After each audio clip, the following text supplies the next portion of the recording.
Hi friends, welcome back to another episode of Generation Tech. My name is Alan. Being a pilot isn't easy. I mean, some of us can't even drive a bicycle properly.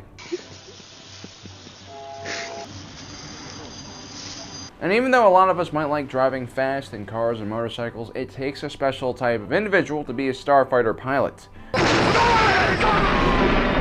They have to be able to function in high-stress scenarios and not have that evolutionary trait that makes the rest of us afraid of extreme velocities and g-forces.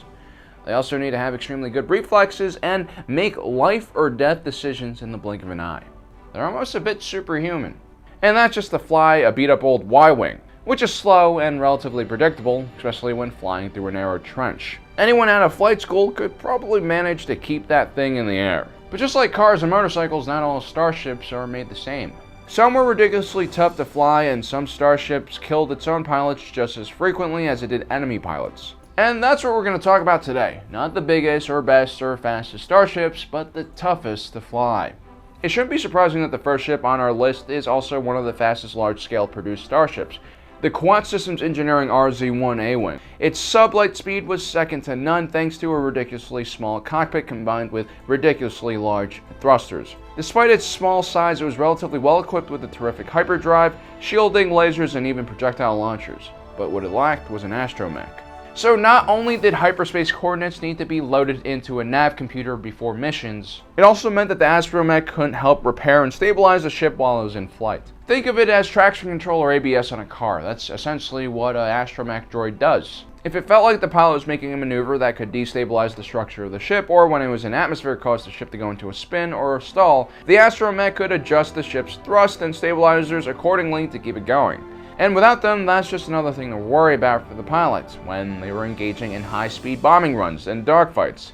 Nonetheless, the A-Wing was so effective that it inspired the Empire to create a bunch of TIE fighter variants to combat it, eventually leading to the development of the TIE Interceptor, which not only wasn't as fast as the A-Wing, but also lacked proper life support, shielding, and a hyperdrive. Although a lot of credit for the A-Wing's success goes to its designers, an equal amount of credit should be attributed to the brave A-Wing pilots who flew it.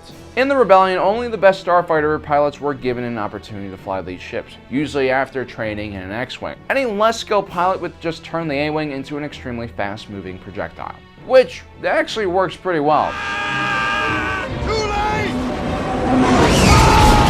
Next up is another Quad Systems Engineering beauty, the Delta 7 Ether Sprite Light Interceptor. As a matter of fact, the Delta 7 is even smaller than one of the ships it inspired, the RZ-1 A-Wing.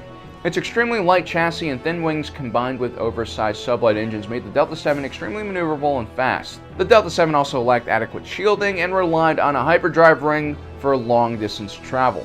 In order to save weight, the engineers even took out several systems, including sensors and other flying aids that normal pilots relied on. Which was okay because the Delta 7 was primarily used by Jedi and they had other ways of sensing starfighters. But the wings were so thin that a full droid socket couldn't really be fit into the wings. So a modified socket was designed for just a droid dome with its body cut short and directly connected within the ship's systems. It was a really unorthodox ship, and you had to be a little crazy or at least a Jedi to seriously consider piloting it. Now we're going to head over to the shadowy world of Umbara, located in the Ghost Nebula. Cut off and isolated from the rest of the galaxy, the Umbarans were a highly developed species whose technology developed independently from the rest of the galaxy and surprisingly was also more advanced. Their military designs were beautiful to look at and extremely deadly. The main Umbaran starfighter was one of the more interesting vehicles in the galaxy. It lacked a traditional cockpit. Instead, the pilot was encased in a bubble ray shield. Instead of using a traditional flight stick, the Umbaran starfighter utilized a weird holographic motion sensing control system.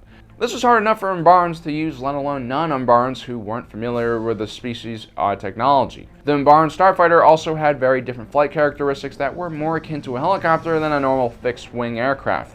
This meant it could hover in place, strafe side to side with relative ease, and turn on a dime. But like a helicopter in our own world, the Umbaran starfighter's flight characteristics made it much harder to fly than a normal fixed-wing aircraft. But because it was powered by repulsors and thrusters, it was also extremely maneuverable and fast. Pair that with a plasma cannon and EMP missiles, and you had an extremely potent fighter. That is, if you could get it off the ground in one piece. Next up is another Rebel Alliance favorite, the B-Wing.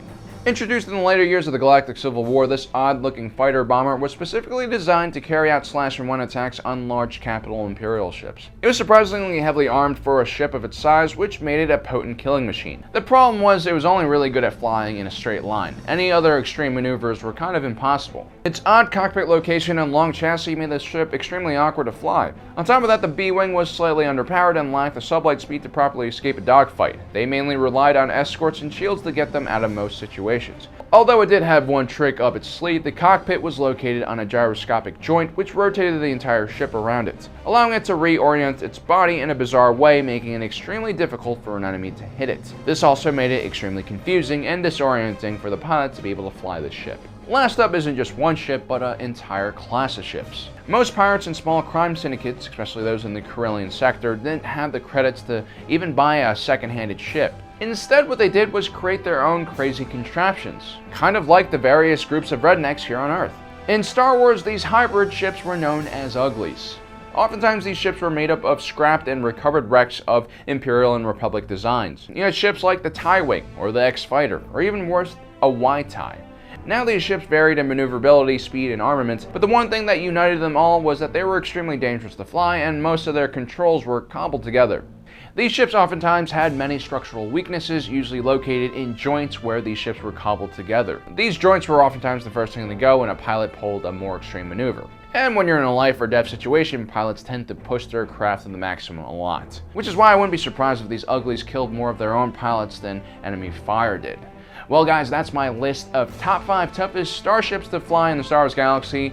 Let me know what you think in the comments below. And also, next time you walk into a cantina and you see a bunch of Imperial pilots or X-Wing jockeys strutting around, remember, their ships aren't that hard to fly compared to these. Well guys, don't forget to subscribe, like us on Facebook, and as usual, thanks for joining us today. If you're watching this, you are Generation Tech.